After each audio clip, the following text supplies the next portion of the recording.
गोवा क्षेत्रफल के अनुसार से भारत का सबसे छोटा और जनसंख्या के अनुसार चौथा छोटा राज्य है। पूरी दुनिया में गोवा अपने समुद्र के किनारों और प्रसिद्ध स्थापत्य के लिए जाना जाता है। गोवा पहले पुर्तगाल का एक उपनिवेश था। पुर्तगालियों ने गोवा पर लगभग 450 सालों तक शासन किया और गोवा को पुर्तगालियों से आजादी मिलने के पीछे डॉक्टर राम मनोहर लोहिया का संघर्ष है। दरअसल लोहिया और गांधी ने गोवा के स्वतंत्रता की मुहिम चलाई। इनके अलावा कांग्रेस का कोई भी नेता गोवा के आजादी के आंदोलन में किसी भी तरह से नहीं सक्रिय रहा। लोहिया एक जीवनी में लिखा है, फरवरी 1947 में नेहरू ने यहां तक कह दिया कि गोवा का प्रश्न महत्वहीन है। उन्होंने इस पर भी संदेह जताया कि गोवा के लोग भारत के साथ आना चाहते हैं। इसके बाद गोवा की स्वतंत्रता का आंदोलन मुरझाने लगा, लेकिन गोवा के लोगों का मन बदल चुका था। उनकी स्वतंत्र आत्मा के प्रतीक बन चुके थे डॉक्टर राम मनोहर लोहिया। गोवा की आजादी की अलग डॉक्टर राम मनोहर लोहिया ने 1946 में जलाई। उन्होंने अपने मित्र डॉक्टर जूलियालो मेनेजेस के निमंत्रण पर गोवा गए। लोहिया गोवा के असोलोना में डॉक्टर मेनेजेस के घर पर रुके, जहां उन्हें पता चला कि पुर्तगालियों ने किसी भी तरह की सार्वजनिक सभा पर रोक लगा रखी है। ओम प्रकाश दीपक और अरविंद मोहन की किताब लोहिया एक जीवनी में गोवा में लोहिया के संघर्ष के बारे में लिखा गया है। उनका इरादा तो बीमार शरीर को आराम देने का था, लेकिन गोवा जाकर उन्होंने देखा कि पुर्तगाली शासन ब्रितानियों से भी अधिक वहशी है। लोगों के किसी भी तरीके के नागरिक अधिकार नहीं थे। डॉक्टर लोहिया ने 200 लोगों को जमा करके एक बैठक की, जिसमें तय किया गया कि नागरिक अधिकारों के लिए आंदोलन छेड़ा जाएगा। 18 जून 1946 को बीमार लोहिया ने पुर्तगाली प्रतिबंध को पहली बार चुनौती दी। तेज बारिश के बावजूद उन्होंने अपनी एक जनसभा को संबोधित किया, जिसमें उन्होंने पुर्तगाली दमन के विरोध के खिलाफ आवाज उठाई। जिसके बाद उन्हें गिरफ्तार कर लिया गया और मडगांव की जेल में रखा गया। महात्मा गांधी ने हरिजन में लेख लिखकर पुर्तगाली सरकार के दमन की कड़ी आलोचना की और लोहिया की गिरफ्तारी पर उन्हें सख्त बयान दिया। जिसके बाद पुर्तगालियों ने माहौल गर्माता देखकर लोहिया को गोवा की सीमा से बाहर ले जाकर छोड़ दिया और लोहिया के गोवा में प्रवेश पर 5 वर्ष का पूर्ण प्रतिबंध लगा दिया।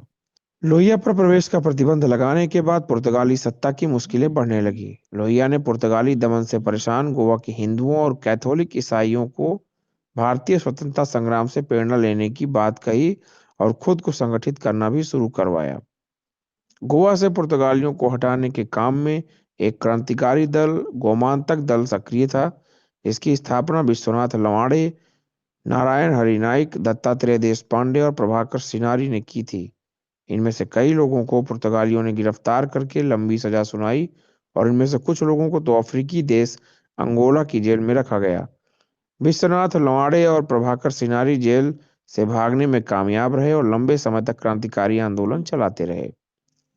1954 में लोहिया की प्रेरणा से गोवा विमोचन सहायक समिति बनी, जिसने सत्याग्रह और सविना अवज्ञा के आंदोलन पर चलने का प्रस्ताव पास किया।